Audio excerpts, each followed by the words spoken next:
अष्टावक्र गीता। महामुनि अष्टावक्र जी तथा उत्तम जिज्ञासु राजा जनक के बीच का संवाद। वैभवपूर्ण मिथिला नगरी के महाराजाधिराज जनक के दिल में उठी ज्ञान की पिपासा। सच क्या है? भय से कैसे मुक्ति पाएं? ज्ञान क्या है? अष्टावक्र गीता, अद्वैत का वह चरम शास्त्र। परम पूज्य गुरुदेव श्री श्री रविशंकर जी के मुखारविंद से प्रवचन। एक ब्रह्मज्ञानी गुरु के मुख से ऐसे महान ग्रंथ के विश्लेषण का श्रवण मात्र हम स्नातकों के लिए परम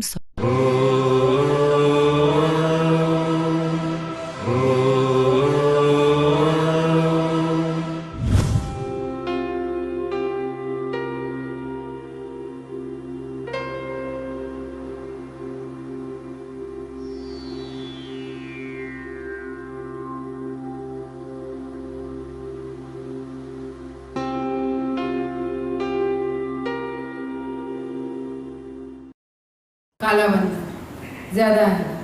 मन का स्वभाव ही यही बताया है, उसको जो करने को कहो तो वो करेगा ही नहीं, और जिस चीज के लिए मना कर दो वो जरूर करेगा। यस?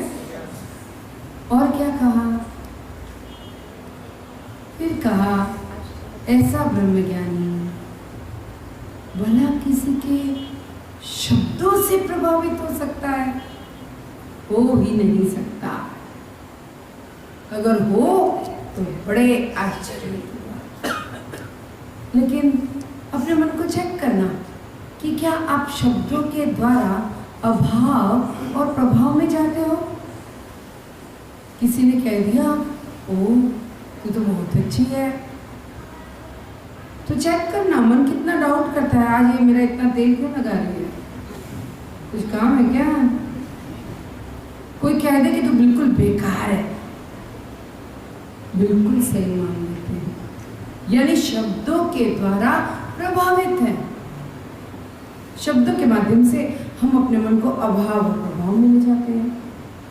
तो फिर ये मन बना हुआ है, ये जान लेना, मन से मुक्त नहीं हुआ। यस? मन या तो हमारी साधना पर डाउट करता है या हमारे साध्य पर डाउट करता है। कब? जब मन कुछ उच्च आदर्श बनाता है और वो उन पर फेलियर होता है, तब फिर उसे लगता है ये प्रैक्टिसेस इतनी एनफ नहीं है जो मुझे एकदम अनुशासित रखे, या मैं ही बेकार। ये दो निचोड़ पर आना व्यक्ति के लिए बहुत आसान है। यस? चलो आगे बढ़े अभी। तो आज का विषय क्या है? Fear is like salt. थोड़ा सा डर नमक की तरह है। और आप जानते हो ये जो नमक है ना, यानी डर, ये हमको सजग रखता है, अवेयर रखता है। अगर आपने कभी ध्यान दिया हो तो डर की स्थिति में क्या होता है? मन में सजगता रहती है और मन बिल्कुल वर्तमान क्षण में, और चीजें बिल्कुल ऑर्डरलीनेस में होती है। डर के कारण अनुशासन बना रहता है, नहीं क्या?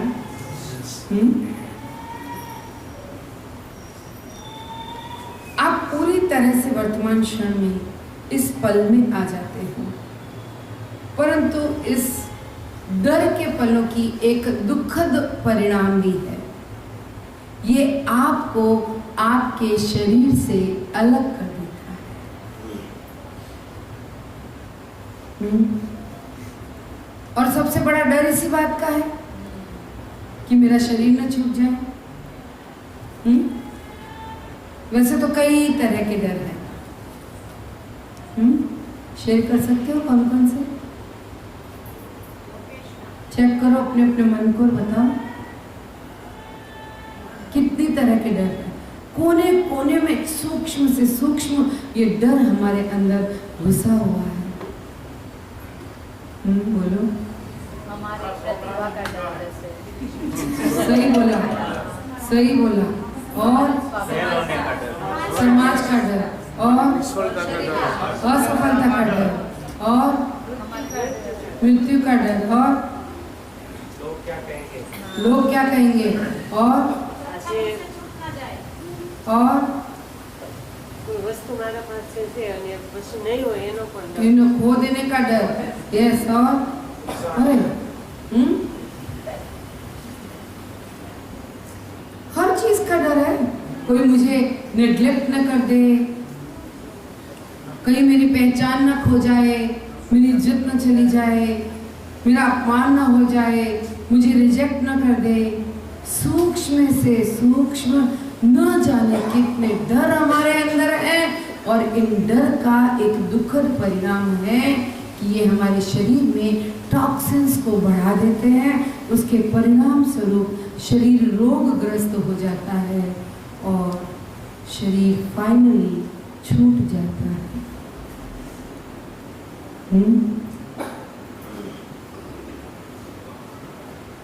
लेकिन ये डर ही है जो वर्तमान क्षण में भी रखता है। डर किससे जुड़ा है? शरीर से। और सबसे बड़ा डर शरीर खोने का है, और डर का परिणाम शरीर खो देते हैं। ये शरीर से जुड़ा डर हमारे अंदर कब जन्म लेता है जानते हो?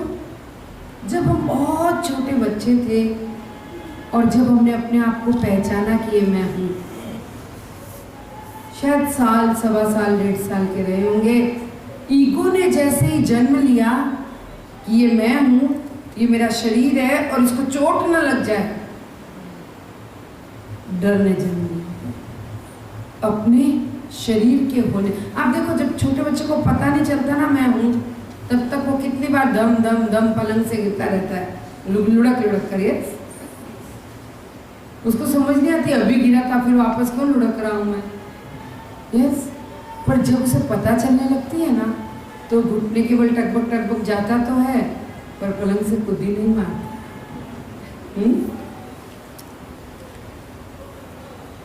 पूरी तरह से विरोधाभासी मूल्य एक ही चीज डर में है। ये जीवन की रक्षा भी करता है, और अगर ये डर अत्यधिक बढ़ जाए तो जीवन ले भी लेता है। शरीर को अगर डर ना होता तो हम शरीर को घायल ही कर लेते। पता चला कि 10 माले की बिल्डिंग से सीढ़ियों की बजाय खिड़की से निकल पड़ते हैं। नहीं क्या? मैं शरीर नहीं हूँ। सीढ़ियाँ क्या उतरनी है, सीधा। तापी पुल से क्रॉस करने की बजाय पानी में सीधा, है ना? किनारे किनारे क्या चलना है, तो पानी के अंदर ही चलो। एक सीमित मात्रा में डर का होना जरूरी है। नमक, भोजन में नमक ना हो तो क्या कोई स्वाद होता है? बोला नहीं होता है। यस, तो क्या नमक से ही स्वाद है तो कटोरा भर के डालोगी सब्जी में? नहीं ना। तो जैसे चुटकी भर नमक से ही भोजन का स्वाद है, वैसे थोड़े से डर से हमारे जीवन की सुरक्षा है। सही मात्रा में अगर नमक डर हो तो फिर सब कुछ व्यवस्थित रहता है। सभी काम जागरूकता और होश के साथ ठीक ठीक होता है। और अगर डर नहीं हो तो आप बहुत आनंद में फैल जाते हैं। कैसे बिहेव करना आपको पता भी नहीं चलता है। जब व्यक्ति बहुत खुश होता है तो वो सीमाओं से बाहर चला जाता है। क्या बोलता है, क्या करता है, उसे खुद नहीं पता चलता है। आप जानते हो कौन अपमान करता है? वो बहुत जोश में, जो बहुत दुखी है, या वो जो बहुत ज्यादा खुश है। फिर वो बोलते हैं तो वो क्या बोलते हैं, उन्हें बिल्कुल होश नहीं रहता। दुखी व्यक्ति भी है ना, इतना पेन में होता है कि होश खो देता है। वो सबकी इंसल्ट करेगा, कड़वा तीखा ही बोलेगा, जहर से भरे हुए शब्द ही निकलेंगे उसके मुंह से। इसी तरह जब कोई व्यक्ति बहुत खुशी में हो ना, बेबाक होकर कुछ भी बोल देता है, उसे ये बिल्कुल होश नहीं कि मेरे बोलने से शायद किसी को हर्ट हो सकता है। इसलिए थोड़ा डर होना ही चाहिए जीवन में। जैसे आजकल बहुत छूट देते हैं ना बहुओं को, बच्चों को, फ्रैंकली रहो वटेवर, लेकिन इतना सा डर बना के रखते हैं। तो क्या घर में अनुशासन बना है? वरना तो वो इतनी छूट जरूरत से ज्यादा हो जाए और उसमें नमक जितना डर नहीं हो तो शायद सर पर डांस भी करे बच्चे, नहीं क्या? जो व्यक्ति बहुत खुश होता है वो अपने होश खोकर संवेदनहीन हो जाता है। व्यक्ति जब संवेदनहीन होता है तो उसकी बातों से दूसरों को क्या दुख पहुंचता है उसके लिए वो सजग नहीं रहता है। आपने ये सब दुनिया में अनुभव किया ही होगा। लेकिन देवों में एक बहुत सुंदर गुण है, अभय। देवताओं को डर नहीं लगता। क्यों नहीं लगता? शरीर नहीं है। डर किससे जुड़ा है?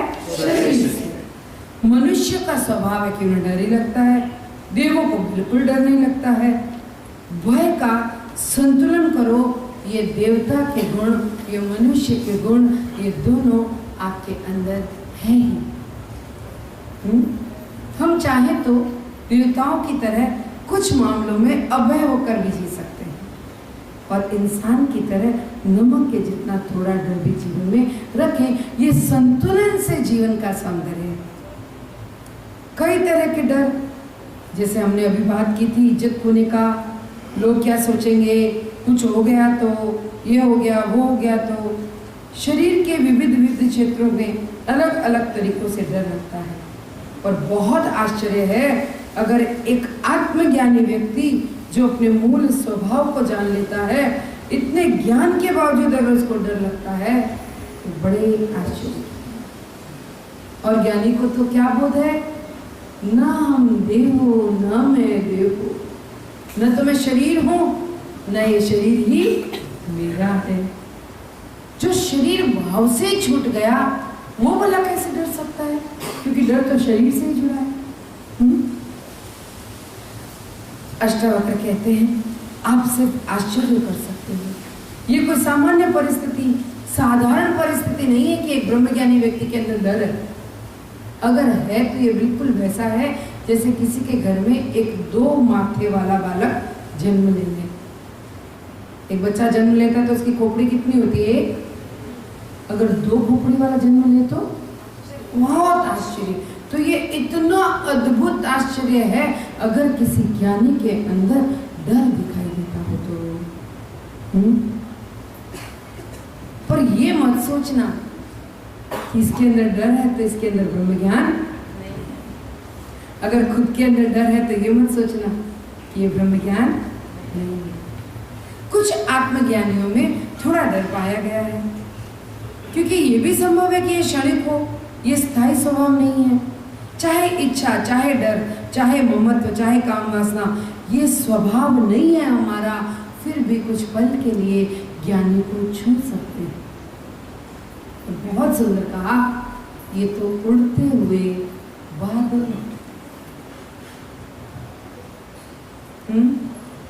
आपको लग सकता है कि ये जगह पूरी तरह से ढकी हुई है। आप किसी रूम में पैक हो और आपको लगता है मेरा रूम पूरा बंद है, अब कोई बादल तो मेरे रूम में एंटर नहीं कर सकता है। लेकिन अगर कोई बादल एंटर कर जाए, इसका मतलब ये मत समझना कि आपका रूम पूरी तरह से पैक। यानी एक ब्रह्मज्ञानी में डर नहीं दिखाई देता, लेकिन फिर भी कभी डर आ जाए तो ये न समझना कि ब्रह्मज्ञान घटित नहीं। ये गुजरती हुई भावनाओं के प्रवाह में बह मत जाओ, क्योंकि कुछ भी कभी भी कहीं से भी गुजर सकता है।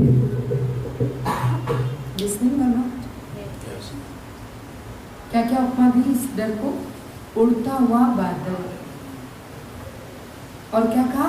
ये बहती हुई, गुजरती हुई भावनाओं के प्रवाह में बह मत जाना, क्योंकि कभी भी कुछ भी कहीं से भी आ सकता है। नोटिस किया क्या है? ज्ञानी जिसका मन पूरी तरह से खाली और पोल है, लेकिन वातावरण में तो सबकी भावनाएं तैरती है, सबके विचार तैरते हैं। और जब हम उसके स्पर्श में आते हैं तो वो रिफ्लेक्ट करते हैं हमारे अंदर, और हम ये मान बैठते हैं कि मेरी भावना है, ये मेरे विचार है, मेरे अंदर ऐसा हो रहा है। नहीं नहीं, ये उड़ता हुआ बादल है, यानी ये कहीं और से हमको आकर टच करते हैं। ये बहती हुई गुजरती हुई जो भावनाएं हैं, इनके बहाव में मत बह जाना, क्योंकि ये आपकी हो ऐसा जरूरी नहीं है। ये कुछ पलों का खेल है, ये स्थायी नहीं है। जो चीज हमारी नहीं है वो हमारे अंदर टिकेगी भला? नहीं टिक सकती। इसी तरह इच्छा क्या है? जो अभी है वो पर्याप्त नहीं है, ये इच्छा है। भविष्य में कुछ अच्छा मिलेगा ऐसा सोचना, ये इच्छा है। इसी तरह काम वासना, उन पलों में मन पूरी तरह से वर्तमान में आ जाता है। पूरा मन, पूरा शरीर पूरी तरह से प्रेजेंट मोमेंट में आ जाता है। और प्रॉब्लम क्या है कि अब हम उस वर्तमान क्षण में टिके रहने का प्रयत्न करते हैं।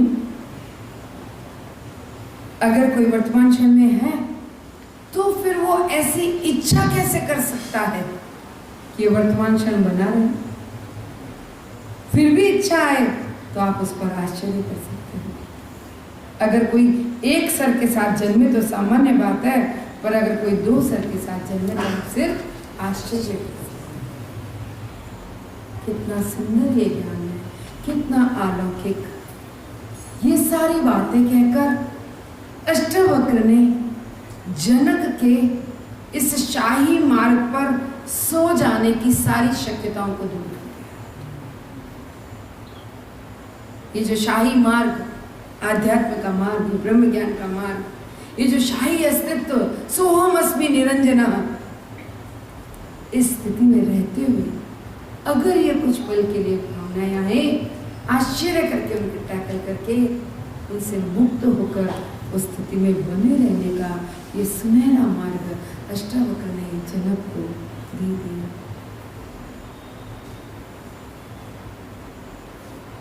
जब आप किसी को कुछ करते हुए देखते हैं तो वो जो भी कर रहा है वो अभिनय है, उसे खेल की तरह देखें तो हम घटनाओं के बहाव में बहते नहीं हैं। डर को आते हुए देखें और महसूस करें कि डर आ रहा है, घटित हो रहा है, ऐसे महसूस करें जैसे किसी और के शरीर में हो रहा हो। कल भी बताया था, याद है ना? कि कोई इच्छा उठे या जैसे भूख लगी है तो ऐसे देखो जैसे ये शरीर को लगी है, और शरीर को भी ऐसे देखो जैसे किसी और का ही है। इतना अपने आप को उससे भिन्न महसूस करें, तो फिर आप किसी भी घटना से परेशान नहीं हो जाए। आपको बहुत शान से, बहुत इज्जत से इन मोड़ पर अटकने से साफ बचाते हुए गुरु बाहर ले जाते हैं। फिर कहा, आश्चर्य में और कौतूहल में क्या फर्क है? आंखें सबकी इधर हो, बस इतनी मेहनत करना, ज्यादा मेहनत नहीं करनी। आश्चर्य और कौतूहल में क्या फर्क है? क्या आपने गौर किया?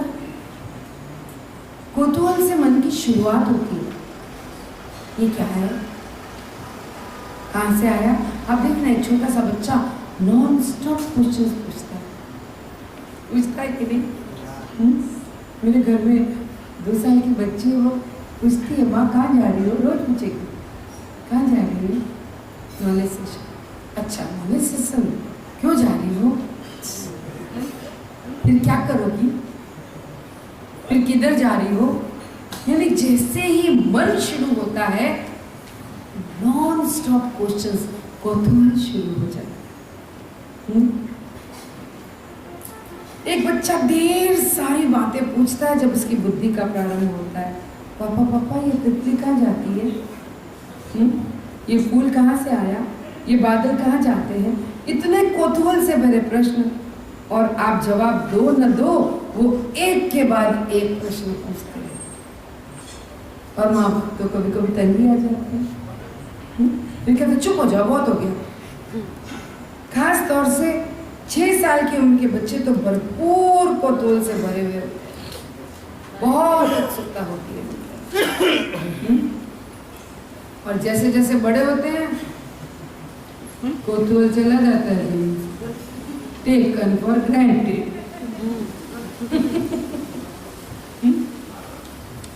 थोड़े से बड़े होते हैं तो कौतूहल बदलता है हमारा, कुछ और चीजें जानने का कौतूहल होता है ना।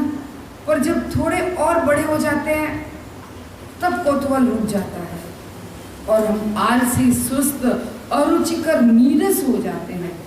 ये नीरसता जो जीवन के प्रति हो जाती है और जग के प्रति हो जाती है, वो तुम्हारे भीतर के कौतूहल को समाप्त करती है। अब नथी जानू जे छे।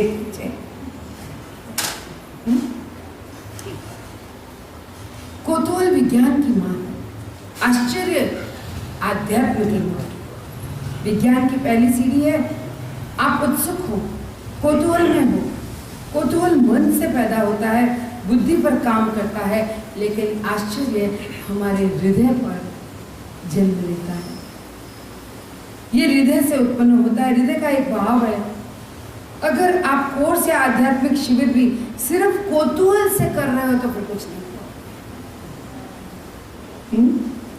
लोग कौतूहलवश एक के बाद एक दूसरे कोर्सेज करते चले जाते हैं जानने के लिए कि देखते हैं क्या होता है इधर उधर। फिर किसी दिन गलती से सुदर्शन क्रिया करने आ जाते हैं, फिर ब्लैंक हो जाते हैं। उन्हें लगता है कि इसमें भी कुछ होगा, देखना चाहिए। अगर आपके अंदर कौतूहल है तो अच्छा होगा कि आप इंतजार करो, जैसे समय जाएगा कौतूहल शांत हो जाएगा। अगर आप किसी चीज को लेकर कौतूहल में हो, समय बीतते ही आपका कौतूहल मर जाएगा। समय की परीक्षा के साथ कौतूहल खड़ा रह ही नहीं सकता। कुछ समय बाद जिस चीज का कौतूहल होता है उसको फिर हम टेकन फॉर ग्रांटेड लेने लगते हैं। चमत्कार तो पहली बार हो तो हमें लगता है चमत्कार है, बाद में चमत्कार हो तो हम टेकन फॉर ग्रांटेड लेते हैं। फिर कोई कौतूहल नहीं रहता। तो क्या कौतूहल है हमसे? सृष्टि को देखो, रंग बिरंगे फूल।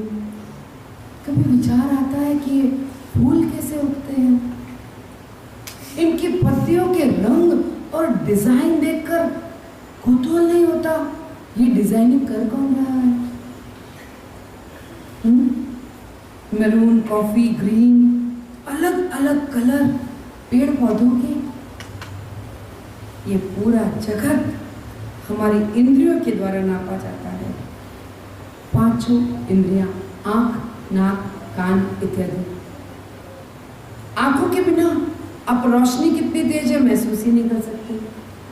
कानों के बिना आवाज कितनी अधिक है आप महसूस नहीं कर सकते। ये इंद्रियां आपको संसार का अनुभव कराती है और इन इंद्रियों के माध्यम से आप इस जगत को नापते हैं। इसलिए इस जगत को माया कहा है। माया यानी जिसे मापा जा सके। ये सब माया है। पर क्या कभी कौतूहल नहीं होता? गुलाब जामुन खाया हो और उसके ऊपर मीठी चाय पी लो, चाय कैसी लगती है? क्यों?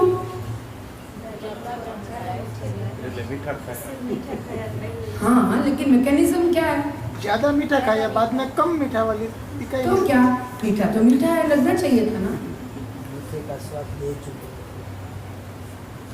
पर हमें इस सब बात का कौतूहल नहीं है। Taken for granted. हाँ तो गुलाब जामुन खा दो एक लिए। इसके अंदर जाकर देखो तो बहुत बड़ा सीक्रेट है।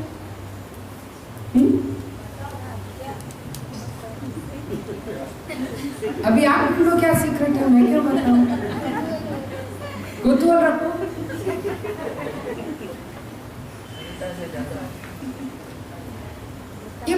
जगत अगर गौर से देखो कुतूहल से भरा हुआ है।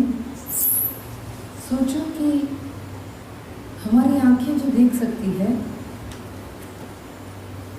एक उल्लू की आंखें अंधेरे में देख सकती है और हमारी नहीं। हमें देखने के लिए रोशनी चाहिए। थोड़े अंधेरे में हमें कुछ नहीं दिखेगा लेकिन बिल्ली को दिखाई देता है। ऐसा क्यों? ऐसा क्यों? ये कौतूहल ही नहीं है, टेकन फॉर ग्रांटेड, ऐसा ही है बस। चुप। कैसे मन को चुप करा देते हैं? वो बोल नहीं, वो जो है खूब अंधेरे में उल्लू देख सकता है, रोशनी में नहीं, वो अंधा हो जाता है। और बिल्ली अंधेरे में भी साफ साफ देख सकती है और हमको एक उचित रोशनी चाहिए देखने के लिए।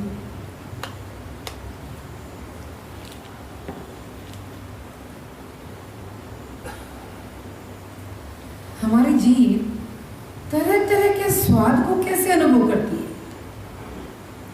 सोचो भला, ये कड़वा है, ये खट्टा है, ये तीखा है, ये कसैला है, कैसे?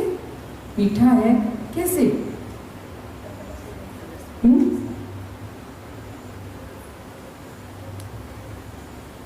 बताओ।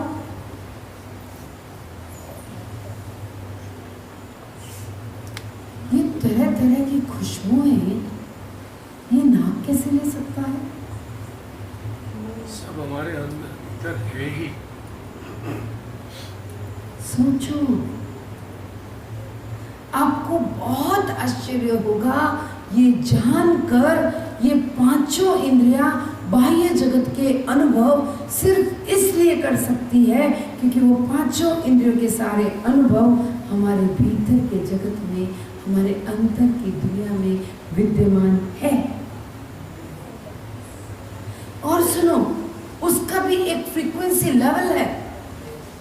जिस लेवल पर उसे सेट किया गया है, अब हम उस लेवल की चीजें ही महसूस कर सकते हैं, देख सकते हैं, सुन सकते हैं, सूंघ सकते हैं, वगैरह वगैरह। एक नाद है जो निरंतर हमारे भीतर हो ही रहा है। वो सेम नाद इस पूरी समष्टि में निरंतर हो रहा है। चूंकि वो भीतर ध्वनि है, नाद है, इसलिए हम ध्वनि को सुन सकते हैं। एक प्रकाश भीतर है, इसलिए हम बाहर के प्रकाश को देख सकते हैं। ये रंग भीतर है, इसलिए हम बाहर रंगों को देख सकते हैं। वरना ये आंखें सब कुछ मिलकर बैठी देखती, क्या ग्रे देखती, बस एक ही कलर, दो कलर भी नहीं होते। ये खुशबुएं हमारे भीतर है।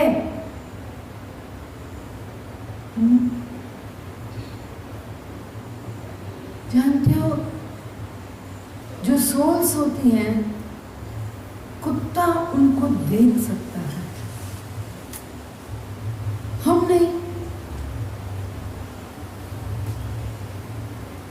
एंजल्स होते हैं, हम नहीं देख सकते, लेकिन वो है, क्योंकि हमारी फ्रीक्वेंसी लेवल जितना पांचों इंद्रियों का अंदर सेट है, हम उसी अनुपात में इस जगत को अंडरस्टैंड कर सकते हैं, समझ सकते हैं।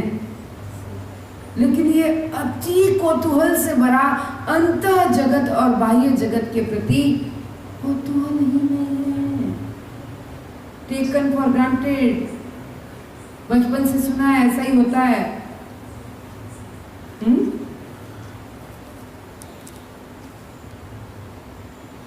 अगर तुम्हारे अंदर कोई कौतूहल नहीं जगा है तो तुम जड़ हो, मृत प्राय हो और सुस्त हो। आपकी फिर किसी चीज में रुचि भी नहीं होगी। सुनना, कुछ लोग तथाकथित वैराग्य के नाम पर कहते हैं मन चिन्ह हो कोई वस्तु में रस माय गॉड, कोई इच्छा नहीं, ऐसे बड़ा ऐसे बखान करते हैं, वो सुनना चाहते हैं कि कह दे कि भैया आप बैरागी हो गए। ए हेलो,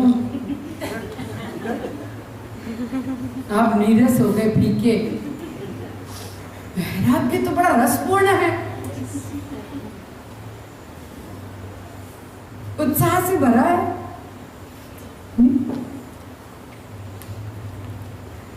कौतूहल हमारी बुद्धि को विस्तार देता है, इसलिए कौतूहल होना तो चाहिए। और आश्चर्य उसको पूर्ण करता है। आध्यात्मिक उन्नति यही है कि अगर हम कौतूहल करते करते आश्चर्य में आ जाए, वाह,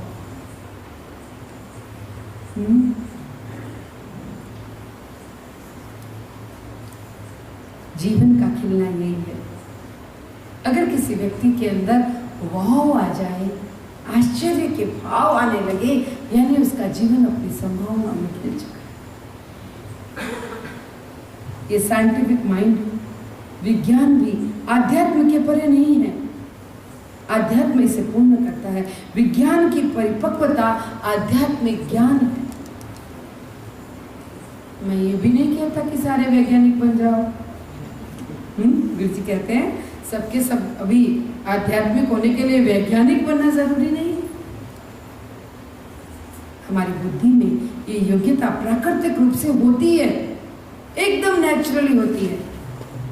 कुछ कुछ नया करने को सबको मन करता है कि नहीं? जितना ज्यादा तुम जानोगे उतना तुम्हारा आश्चर्य बढ़ता जाएगा। इस सृष्टि को, इस समष्टि को देखकर जितना इसे समझने लगोगे उतने आश्चर्यचकित होते चले जाओगे। वाह, व्हाट इज द मैकेनिज्म, ओहो। और कहीं ना कहीं वो कौतूहल आप सब में है, वरना आप इस नॉलेज सेशन में नहीं होते। अच्छे अच्छे का सर घूम जाए इस ज्ञान सुनकर, क्योंकि तो दोनों अपोजिट बातें एक साथ कहते हैं। लेकिन कौतूहल है उस आध्यात्म रहस्य को जानने का जिसे कोई नहीं जानता। तब हम यहाँ बैठे हैं, तो ही हम पाएंगे। पर जितना ज्यादा तुम जानोगे उतना आश्चर्य बढ़ेगा। कितना कुछ है इस जगत में, ये फूल, ये तारे, सितारे, आकाशगंगा, इतने सारे तत्व, इतने सारे अनंत कोटि प्राणी, हर जगह हर स्थान। ये कौतूहल बुद्धि को विस्तार देता है और आश्चर्य इसे पूर्ण करता है। खाली कौतूहल होना परिपूर्ण नहीं है। आप इस जगत को कौतूहल से देखो, पर अगर आप इसे कभी भी माया की तरह नहीं समझ पाओगे। जो जगत को इस तरह देख पाए वो कौतूहल के परे उठ सकता है। ये बहुत रुचिकर भी है और बहुत जरूरी भी है। यानी संसार एक माया है, ये भी देख सकने की क्षमता होनी चाहिए, कौतूहल भी होना चाहिए और आश्चर्य भी होना चाहिए।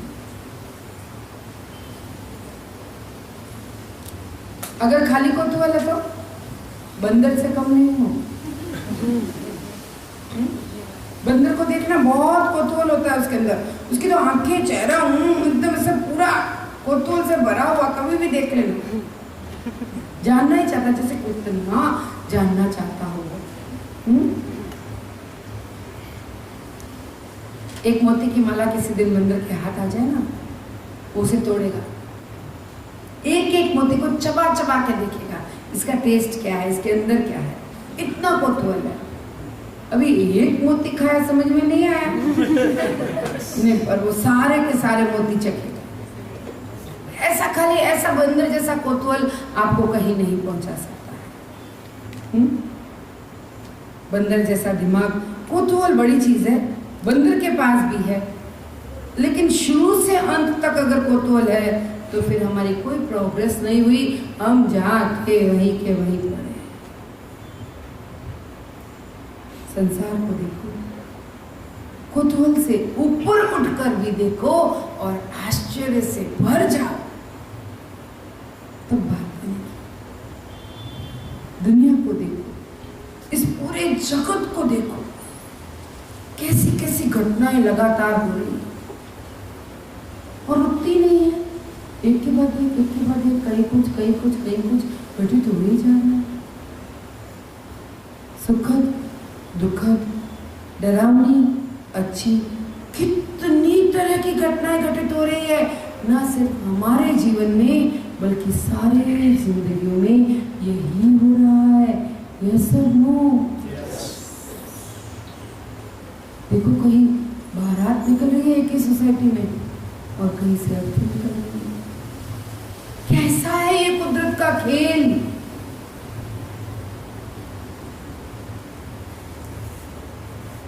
इस तरह एक ब्रह्मज्ञानी व्यक्ति जो कौतूहल से आश्चर्य की यात्रा को पूर्ण करके अपने स्व में स्टेब्लिश हो जाते हैं, ऐसे ज्ञानी को ये तरह तरह की घटनाएं हिला ही नहीं सकती। और मृत्यु, द हाईएस्ट फियर, सबसे बड़ी दुखद घटना, एक ज्ञानी के लिए मृत्यु क्या है? कुछ भी नहीं।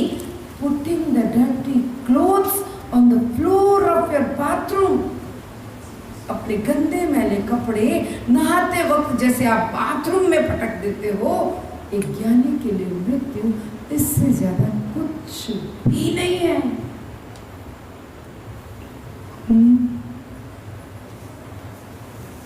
एक ब्रह्मज्ञानी, उसे मृत्यु भी नहीं हिला सकती। आप किस चीज से परेशान हो? घटनाओं से? ये आती हैं और जाती हैं। कुछ भी ऐसा नहीं है जो आपको परेशान कर सके। और ये सुखद और दुखद घटनाएं तुम्हारे पिछले कर्मों के अनुसार आती है और जाती है। आज हम जब यहाँ बैठे तो हमने ये शुरुआत की, कुछ होगा हमारा कर्म 10 दिन का जो हमने काटा, That's it. नहीं क्या? और कुछ पुण्य का उदय हुआ तो कितने सुंदर, रमणीक, पवित्र, शांत वातावरण में आज इतने सा नॉलेज सुनकर आप लोग बहुत ठहरे हुए हो, क्या नहीं महसूस कर रहे? Yes yes. तो घटनाओं का क्या है और इन अनुभवों का भी क्या है? ये तो बदलते रहते हैं। एक ज्ञानी किसी भी अनुभव का न राग रखता है न द्वेष रखता है। हैपनिंग है बस। जो व्यक्ति स्व में स्थित हो गया, अब उसकी तुलना तो देखो इस दुनिया में किसी भी व्यक्ति के साथ की ही नहीं जा सकती।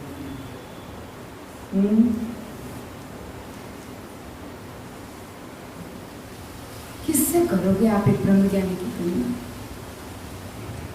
उसकी तुलना इस दुनिया में किसी के बराबर नहीं हो सकती। अवर्णनीय, अकल्पनीय, कहानियों जैसा लगेगा आपको, सच नहीं लगेगा। आप सिर्फ आश्चर्य कर सकते हैं कि ज्ञान ऐसा होता है।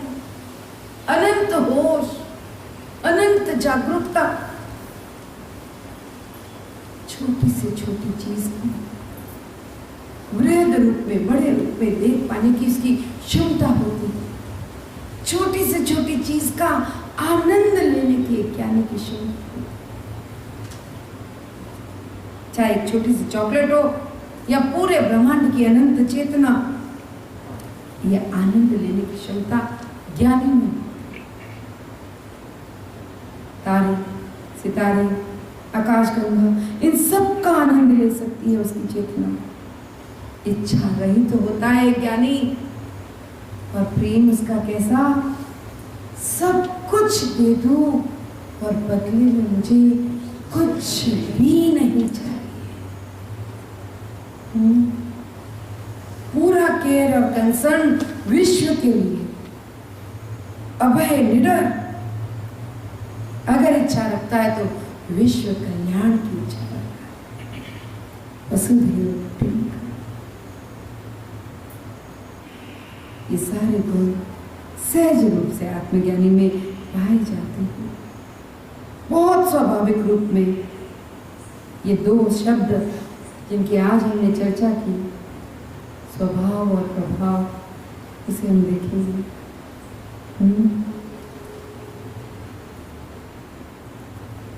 दो तरह का ज्ञान होता है। एक वो जो बुद्धि के स्तर पर जानते हो, अच्छा है बुरा है, करना चाहिए नहीं करना चाहिए, ये द्वंदात्मक ज्ञान है। सिर्फ शब्द है इन ज्ञान में, इसके अंदर कोई गहराई नहीं है। इसे शब्द जाल भी कह सकते हो। ये शब्द कुछ जानने का कोई तरीका नहीं है, ये ज्ञान पाने का तरीका तो नहीं। हर एक शब्द में एक अनजानी अनदेखी शक्ति है, ब्रह्म तत्व है। और ये शब्द बीज की तरह है।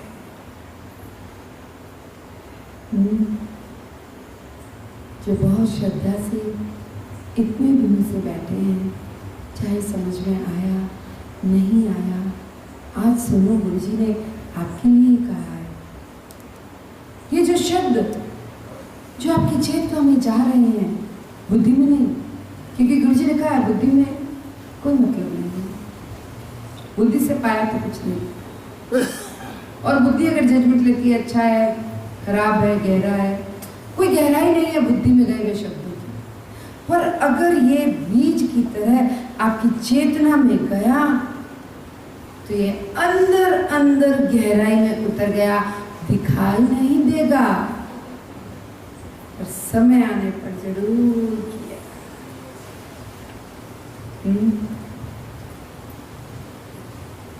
जो शब्द हृदय में उतर जाते हैं वो बीज की तरह खिलते हैं और फिर वो ज्ञान की तरह अनुभव होने लगते हैं। तुममें से कुछ लोग 3 साल बाद आकर कहते हैं गुरुजी आप कहते थे प्रेजेंट मोमेंट में रहो, मैंने आज अनुभव किया कि प्रेजेंट मोमेंट क्या है। 2.5 साल से तो मैं इसका अभ्यास कर रहा हूँ और टीचर हूँ, मैं दूसरों को भी सिखा रहा हूँ लिव इन प्रेजेंट मोमेंट, पर आज मुझे इसका अनुभव हुआ। ओ वाह,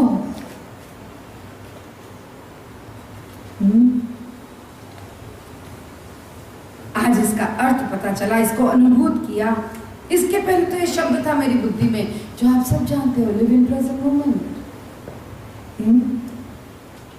ये शब्द अर्थहीन है अगर इनका अनुभव ना हो।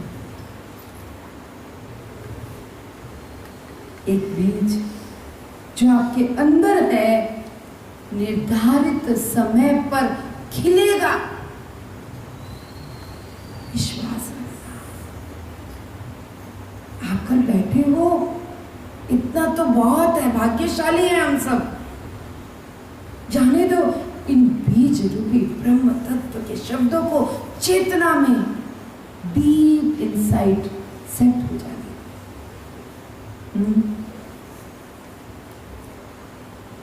एक बीज अपने निर्धारित समय पर जरूर किए। आज ये अर्थ अंदर खिल उठा, इसे स्वभाव ज्ञान कहते हैं। आपने शब्द सुना होगा अपसेट, एक साधारण शब्द, और जो शब्द आपकी चेतना को अप करके सेट कर दे वो क्या?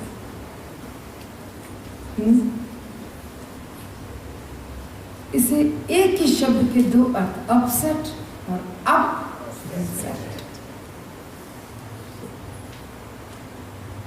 जनक आध्यात्म का अर्थ जानते थे, वर्षों से उन्होंने इसका अभ्यास किया, कई सालों का अध्ययन था उनका। बहुत कम उम्र से वो अध्यात्म से जुड़े हुए थे, लेकिन अष्टावक्र गुरु के चंद शब्दों ने उस बीज को खिला दिया। प्रेजेंस कितना काम करती। कुछ शब्द कहे अष्टावक्र ने, कुछ मिनट का समय लिया, अष्टावक्र के साथ वो समय उन्होंने गुजारा और उनके अंदर जो वर्षों से पड़े बीज थे वो खिल उठे।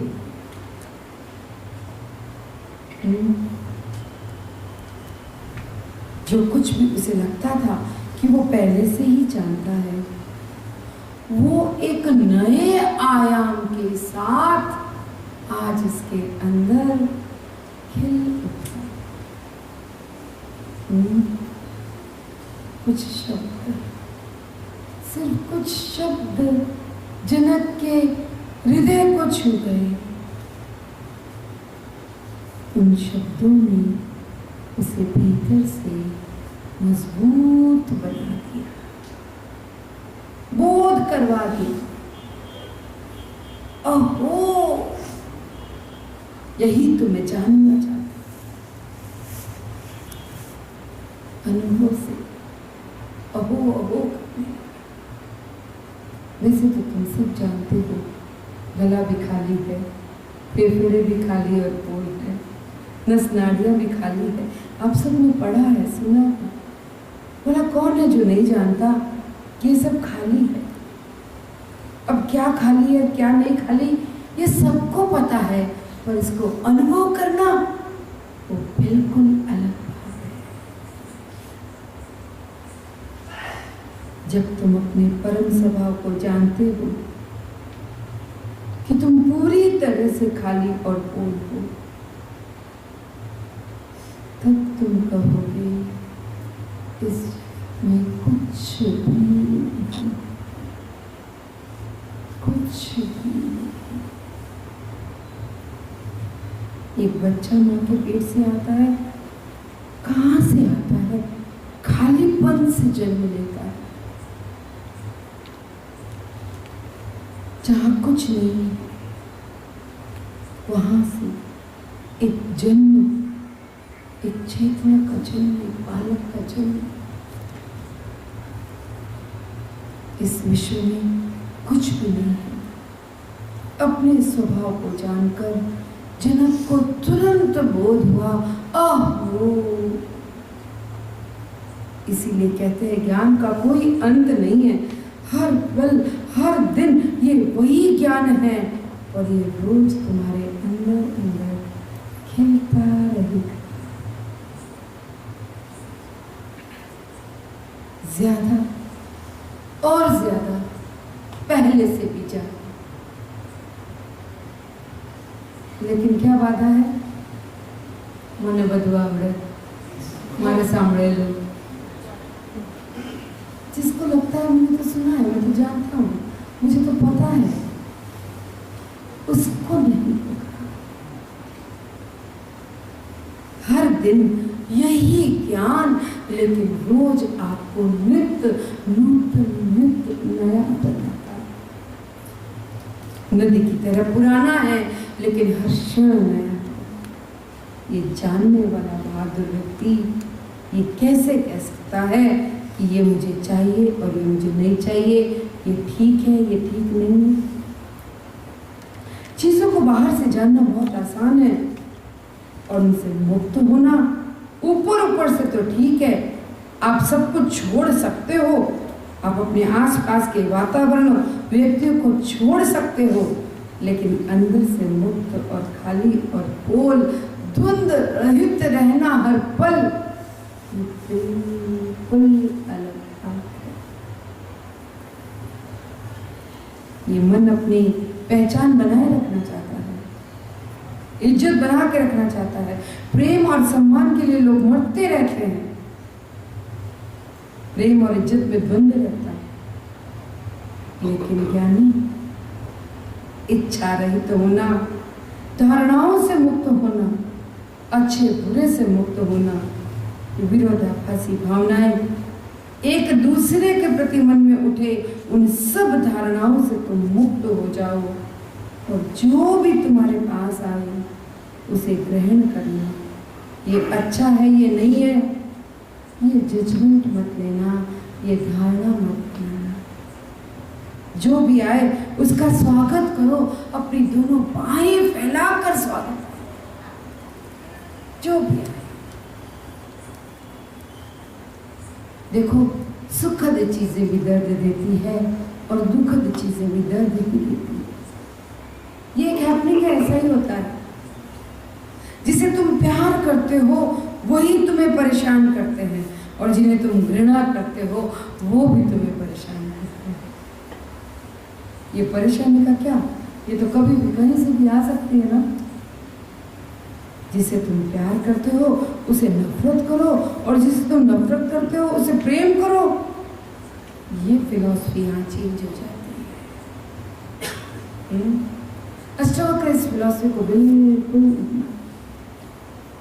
अन्य धर्मों में कहा है जिनसे मोह है उनके मोह से मुक्त हो जाओ, उनको छोड़ो, उससे घृणा करो, और जिनसे घृणा है उनसे प्यार करो।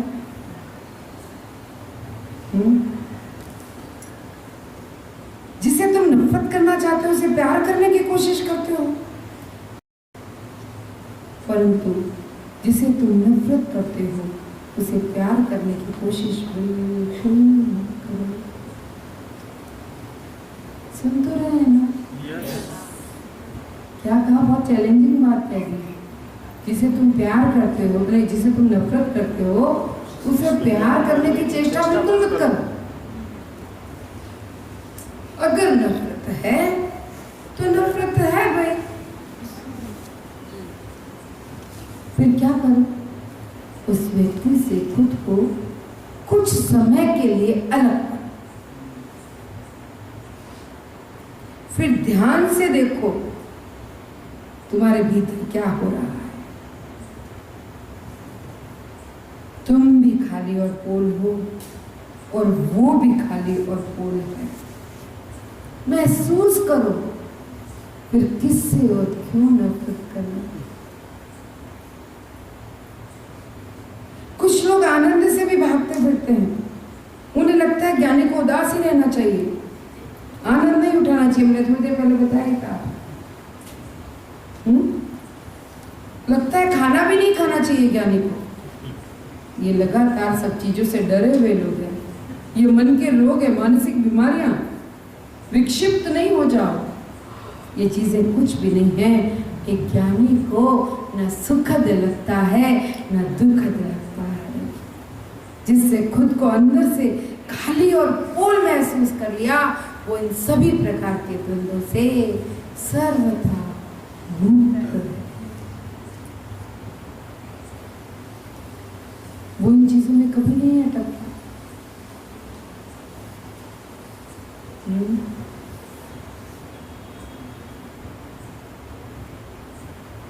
अगर कोई चीज तुम्हें बहुत खुशी दे सकती है तो फिर तुम्हें बहुत दुख भी दे सकती है। किसी भी चीज में अटकने से तुम्हें बहुत सुख और बहुत दुख दोनों मिलेंगे।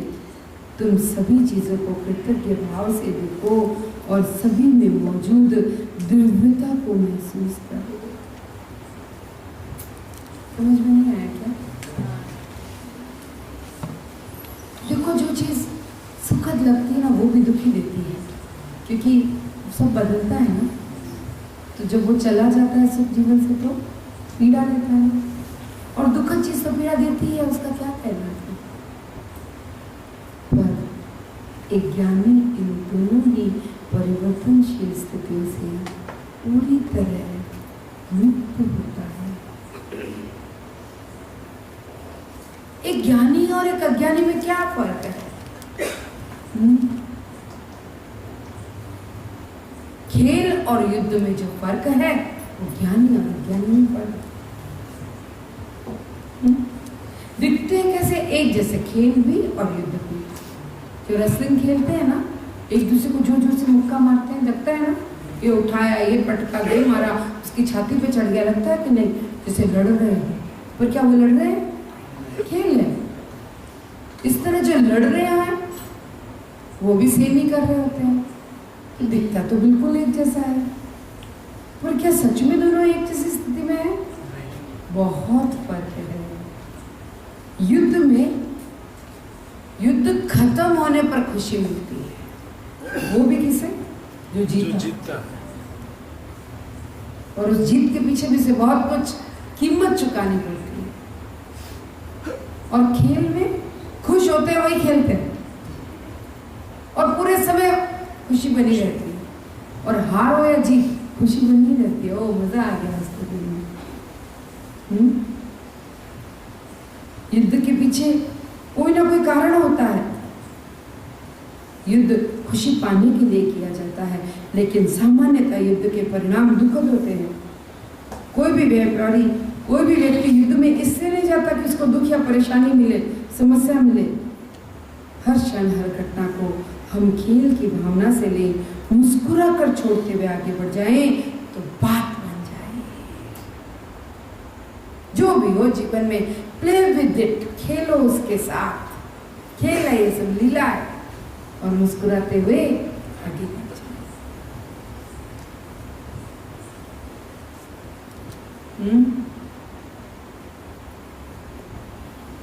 क्या हुआ? घटनाएं बहुत बड़ी लग रही है क्या? खेल नहीं पा रहे हो? अच्छा कितनी बड़ी है बताओ, चट्टान की तरह है। मानो कोई बहुत बड़ी भारी चट्टान आपके सिर पर आ पड़ी हो, ऐसी मुसीबत है। कल्पना करो अगर मुसीबतें सच में भारी चट्टानों की तरह होती, चटनी हो जाती है नहीं क्या?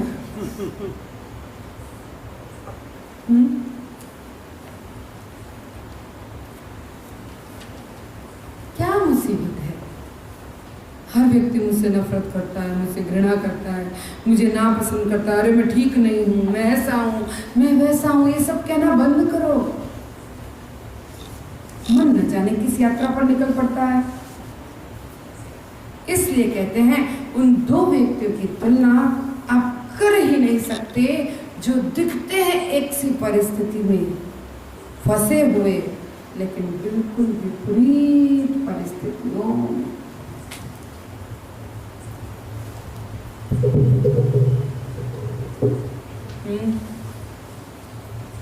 प्रॉब्लम हर जीवन से जुड़ी है। यस, सुख दुख, लाभ हानि सबके साथ जुड़ा हुआ है। पर आप एक ज्ञानी और अज्ञानी की तुलना नहीं कर सकते। चाहे दोनों की लाइफ में सेम प्रॉब्लम हो, लगता है कि दोनों एक ही परिस्थिति में फंसे हुए हैं, लेकिन उनकी अंदर की परिस्थितियां बिल्कुल अलग है। एक अज्ञानी व्यक्ति, उसको 1-2 करोड़ का घाटा हो जाए, उसका सब कुछ चला जाए, और एक व्यक्ति जो ज्ञान में है उसका सब कुछ चला जाए। दिखते कैसे हैं? एक ही परिस्थिति में फंसे हुए। यस, पर अंदरूनी परिस्थितियां बिल्कुल अलग है। आप तुलना कर ही नहीं सकते। समझ तो रहे हैं ना?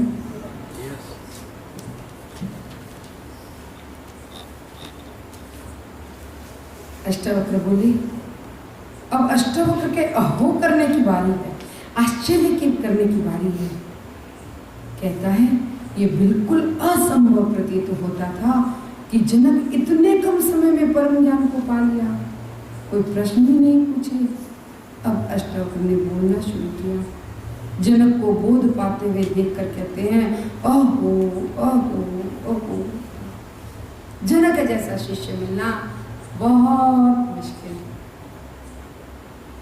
बहुत मुश्किल काम था। अष्टावक्र खुद को बहुत भाग्यशाली समझते हैं। इतने महान गुरु थे, पर जनक जैसा शिष्य मिला तो उन्हें, जिसे तुरंत बोध को प्राप्त हो गया। अहो अहो जो करो। अष्टावक्र एक लाइन बोलकर चुप हो गए। जनक उनके वाक्य दोहरा रहे हैं क्या, ये देखने के लिए चुप हो गए। लेकिन क्या जनक सिर्फ उनके वाक्य दोहरा रहे हैं? नहीं, उसके आगे के अपने अनुभव खुद वर्णन कर रहे हैं। ये देखकर अभिभूत हो गए अष्टावक्र। अहो अहो, जनक के चेहरे के बोध, वो भाव आए।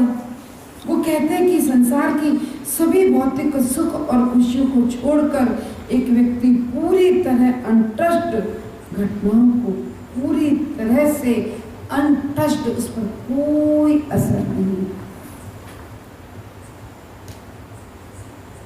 कोई तनाव नहीं होता, न तुष्यति न कुप्यति।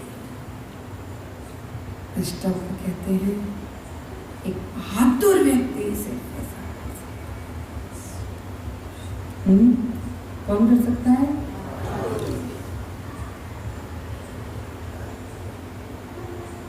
अच्छा, वो उन्हें बहादुर क्यों कहते हैं? क्योंकि ये बहुत कठिन काम है। को छोड़ देना जिसमें आपको बहुत आनंद दिखता हो, उससे बाहर आ पाना ये बहुत बहादुरी है। जो चीज हमें अपना जीवन लगता हो उसे कौन छोड़ सकता है भाई? आज की डेट में पैसा तो प्राण है सबका। तो एक सामान्य व्यक्ति जिसका पैसा चला गया उसके लिए तो प्राण निकल गए, है तबाह। पर एक ज्ञानी ऐसे प्राणों जैसे पैसे के जाने पर भी तटस्थ, अंदर से स्थिर और स्थिर। कितना फर्क है दोनों में, इन दोनों की भला क्या बराबरी है? लेकिन जो बहादुर व्यक्ति वही ऐसा कर सकता है। ये सब जानते हुए कहता है कि मैं छोड़ता हूं ये खाली और बहादुर व्यक्ति जानता है कि एक दिन तो छोड़ के जाना ही है, सो व्हाट, चला गया तो इट्स ओके। मुक्त हुआ मैं, हाथों से टाइट पकड़ने से कहीं ज्यादा बड़ा है इन हाथों को खोल देना, कहीं ज्यादा।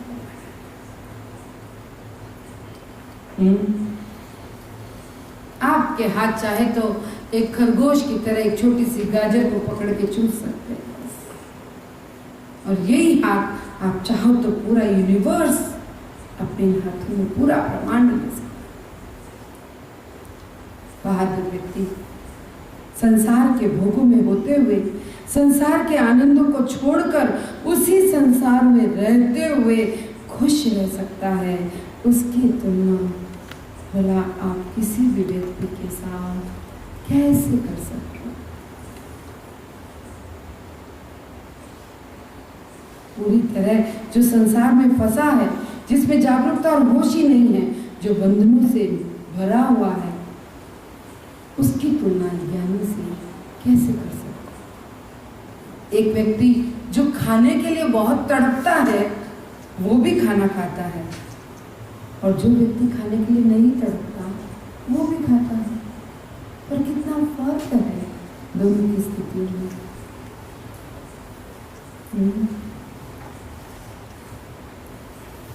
जब हम खुश होते हैं तब हम प्रार्थना में नहीं होते, कृतज्ञ नहीं होते, भक्ति और प्रेम से भरे हुए नहीं होते हैं। क्या आपने कभी गौर किया है क्या?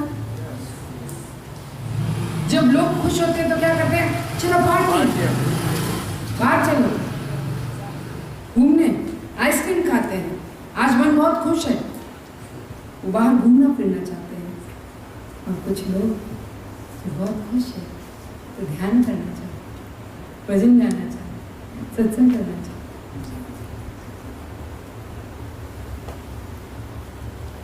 बहुत ही दुखी और उदास कुछ लोग जो भक्ति और सत्संग के नाम पर भी दुखी और उदास भजन गाते हैं। ना? दुनिया के रखवाले सुन दर्द भरे मेरे नाले। ये प्रार्थना है भला? ये कैसी प्रार्थना है? रोते रोते। ये दोनों स्थितियां प्रार्थना में नहीं है।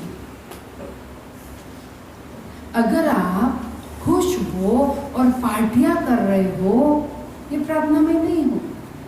अगर आप दुखी हो और भजन सत्संग भक्ति के नाम पर रोंदू गाने गा रहे हो, रोंदू भजन गा रहे हो, तो दोनों ही स्थितियां प्रार्थना और भक्ति नहीं है। उत्तम सर्वोत्तम प्रार्थना क्या है? प्रसन्न चित्त रहना और कृतज्ञ भी रहना। बोथ एट ए टाइम, ये सर्वश्रेष्ठ पूजा। खुश और कृतज्ञ, ये सच्ची प्रार्थना है। और हमारी सत्संग, अपने गुरु जी की सत्संगों में अनूठा संगम है इस बात का। प्रार्थना भी होती है, खुशी भी होती है। लोग सत्संग में हमारे हंसते ही रहते हैं, नहीं क्या? सिंगर जैसे एक दूसरे को देख देख कर हंसते रहते हैं। परंपरावादी लोग कहते हैं ये सुनकर, आप सत्संगों में हंसते हो, आप सत्संग की मजाक उड़ा रहे हो, ये सब क्या है? अष्टवक्र कहते हैं पूरा संसार तुम्हारे आनंद और मौज के लिए। अहो, आनंद तो इस अनंत सृष्टि की शुरुआत से ही है। सभ्य लोग शायद इसको मजाक उड़ाना या गलत करना कहते हैं, और एक आत्मज्ञान की स्थिति, इसका अलौकिक वर्णन हमने अभी सुना। ऐसी स्थिति को पाने के लिए देवी देवता भी तरसते हैं, आतुर है वो। देव भी ऐसे परम पद को पाने के लिए लालायित हैं, आतुर हैं। आत्मज्ञान की स्थिति को पाने की तड़प होते हुए भी न पा सकने के कारण देव शोकाकुल हो उठते हैं। फिर भी एक योगी जो आत्मज्ञान की स्थिति में अब स्थापित हो गया, वो इसको भी बहुत बड़ा नहीं मानता है, सहज सामान्य लेता है। वो ये नहीं कहता अरे मुझे चाहिए था आत्मज्ञान, मिल गया ओ न तुष्यति, उत्तेजित नहीं होता, बस मुस्कुराता है। अभी मैं एक जगह कहीं गई थी, तो वहाँ एक भाई ने पूछा कि मैं बड़ा समभाव में हूँ, इसलिए मैं मुस्कुराता नहीं हूँ, अभी क्यों नहीं कहते हैं सब लोग मुस्कुराते क्यों है, उसकी आवश्यकता क्या? न मैं खुश होता हूँ, न मैं दुखी होता हूँ, इसलिए मेरा फेस एक जैसा है। फिर मैंने 10 मिनट उससे थोड़ी सी बात की और उसके चेहरे पर मुस्कुराहट।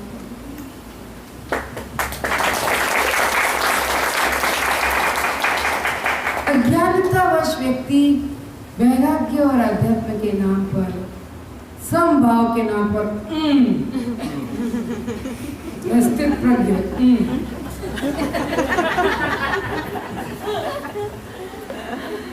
लेकिन नहीं, वो सच में ज्ञान में थे कि चंद शब्द मैंने कहे, और वो जो एक मिथ्या भ्रम था वो उनका उसी वक्त टूटा और एक स्माइल उनके चेहरे पर आ गया। तो ज्ञानी क्या करते हैं? मुस्कुराते रहते हैं। सारे देव ऐसे व्यक्ति की पूजा करने लगते हैं जो स्व में स्थापित हो गया। देवी देवता भी उस पर फूल बरसाते हैं। कहा जाता है कि जब भगवान बुद्ध को बोध हुआ तो सबसे पहले ब्रह्मा जी संसार के रचयिता उसके पास गए और ज्ञान पाना चाहा और कहा कि मुझे भी आत्मज्ञान दो और अपना शिष्य बनाओ। धरती के सारे प्राणी ऐसे व्यक्ति के पास जाना चाहते हैं। वो ज्ञान देते हैं, अच्छा बुरा कर्म आदि कुछ भी उन्हें छूता ही नहीं है, जैसे धुआं आसमान को छू ही नहीं सकता, वैसे ज्ञानी को भी कोई कर्म छूता ही नहीं। अगर धुआं, काला धुआं आसमान की ओर उठता है, पर क्या वो आसमान के चिपक सकता है? बोला नहीं चिपक सकता। निरंजन, आपका तो स्वभाव निरंजन है। आत्मज्ञान के कितने भी बादल क्यों ना हो, आसमान में कितने भी बादल क्यों ना हो, आसमान गहरा नजर आ सकता है, पर क्या आसमान का रंग वो है? कुछ देर के लिए लगता है कि आसमान काला है, आज गहरा है, ग्रे हो गया, और थोड़ी देर में बादल चले जाते हैं, सब स्पष्ट हो जाता है। अपनी नजर आसमान पर रखो, उड़ते हुए काले पीले बादल करने।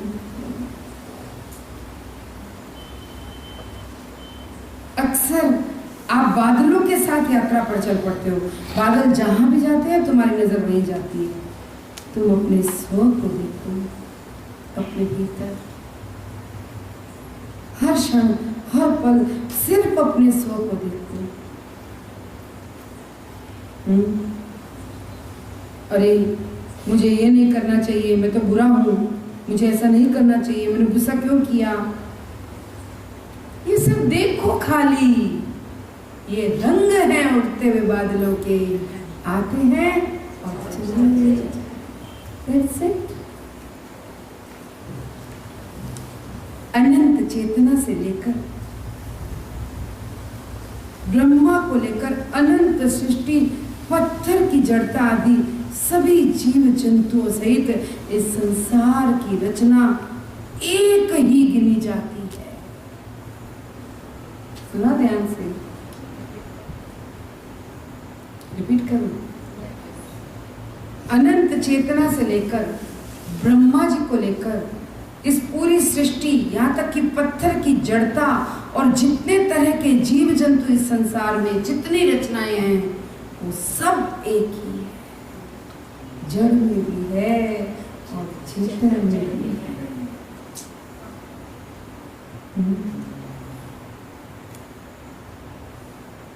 एक चट्टान में कुछ आत्मा नहीं है ऐसा मत सोचना।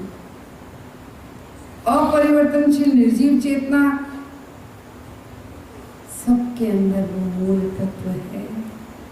पूरे जगत में जितनी प्रकार के भी जीवन है, सोचो कितने जीवन है। चलो यहाँ पर कितने सारे, अमीबा से लेकर कितने जीव जंतु, नुकसानदायक जीवाणु, लाभदायक जीवाणु, मच्छर, तितलियां, कॉकरोच, कीड़े मकोड़े, टिड्डे, मछलियां, मेंढक, मकड़े, न जाने कितने जीव।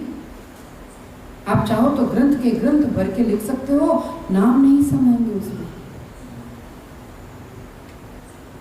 कितने वॉल्यूम लिखे जा सकते हैं, लेकिन ये सब के सब आकाश तत्व में से जन्मे, खालीपन से जन्मे।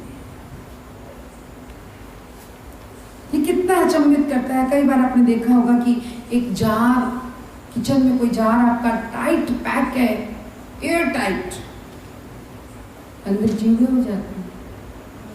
हो जाता है कि नहीं? कहाँ से आए? खालीपन से। कुछ महीने बाद खोलो, उसमें उड़ते हुए इल्ली, जीव, लट, कीड़े ना जाने बंद डब्बों में कहाँ से आते हैं। इतना टाइट उनको बंद किया था कि हवा भी नहीं जा सकती थी, सांस तक नहीं अंदर जीव ले सकते थे। फिर भी हमने देखा कि कितनी तरह के जीव उसमें जन्म ले लेते हैं। भला कैसे? यहाँ तक कि लोग कई बार घर बनाते हैं तो जमीन के अंदर से भी जीवात निकलते हैं, कॉकरोच वगैरह निकलते हैं। खेतों में कितने जीव जंतु आते हैं। ये एक रहस्य है। ये इतने 4 तरह के जीव जंतु इस धरती पर है। हम सिर्फ उन्हें जानते हैं जो माँ की कोख से आते हैं, कुछ अंडों में से जन्म लेते हैं। इसी तरह पेड़ पौधे जो बीज में से जन्म लेते हैं, कुछ आकाश से जन्म लेते हैं, जलचर, थलचर, नभचर, एक और कौन से है मुझे अभी नहीं याद आ रहा। ब्रह्मा से बीज, हाँ, जो भी ये 4 तरह के जो जीव जंतु हैं, इन प्राणियों में, समस्त समष्टि में जितनी तरह के जीव जंतु हैं, जल में रहते हो, नभ में रहते हो, धरती पर रहते हो, उन सब में सिर्फ और सिर्फ एक ज्ञानी जो इच्छाओं से रहित होता है। आँखें बंद करके इस ब्रह्म ज्ञान की परम अवस्था को महसूस करें।